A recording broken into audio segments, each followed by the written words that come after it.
തെരഞ്ഞെടുപ്പിലെ യഥാർത്ഥ ഡീൽ സിപിഎമ്മും ബിജെപിയും തമ്മിലെന്ന് കുന്നംകുളത്തെ യുഡിഎഫ് സ്ഥാനാർത്ഥി പി.ടി. അജയ് മോഹൻ പറഞ്ഞു. ലിവാ ടവറിൽ നടന്ന മീറ്റ് ദ പ്രസിൽ പങ്കെടുക്കുകയായിരുന്നു അദ്ദേഹം. എക്കാലത്തും ഡീൽ നടത്തുന്നത് സിപിഎം ആണ്. കോൺഗ്രസിനെ വിജയത്തിലേക്ക് എത്തിക്കാതിരിക്കാനുള്ള രാഷ്ട്രീയ തന്ത്രമാണിത്. ഇതിന് ബിജെപിയുടെ അകമഴിഞ്ഞ പിന്തുണയുണ്ട്. കുന്നംകുളത്തെ ബി.ഡി.ജെ സ്ഥാനാർത്ഥിത്വം പോലും സിപിഎം അറിഞ്ഞുള്ള ഡീലാണോ എന്ന് സംശയമുണ്ട്. യുഡിഎഫ് സ്ഥാനാർത്ഥി പറഞ്ഞു.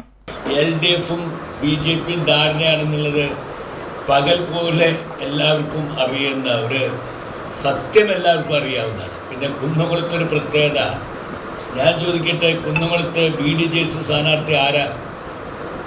എന്നെക്കാളും നന്നായി കുന്നംകുളത്തുകാർക്ക് അറിയാലോ.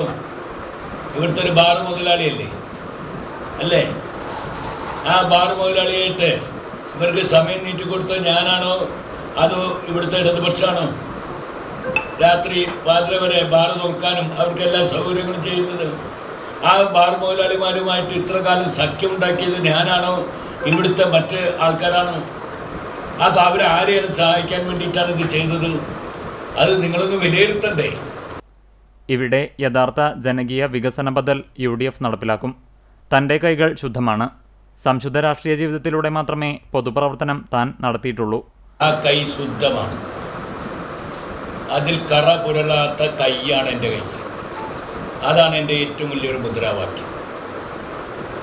ഇവിടുന്ന് തെരഞ്ഞെടുത്താലും ഈ കൈകളിൽ കറ പുരളുകയില്ല എന്നുള്ളതാണ് എൻ്റെ ഏറ്റവും വലിയ മുദ്ര. തുറക്കുളം മാർക്കറ്റിൻ്റെ ശോചനീയാവസ്ഥ സൂചിപ്പിച്ച പി.ടി. അജയ് മോഹൻ പാർട്ടി നടപടിയുള്ളവരെ തിരിച്ചെടുത്തത് മാനദണ്ഡങ്ങൾ പാലിച്ചാണെന്നും വളരെ ഐക്യമനസ്സോടെയാണ് യുഡിഎഫ് മുന്നോട്ടു പോകുന്നതെന്നും 2 പതിറ്റാണ്ടിന് ശേഷം കുന്നംകുളത്ത് കോൺഗ്രസ് വിജയക്കൊടി ഉയർത്തുമെന്നും കൂട്ടിച്ചേർത്തു.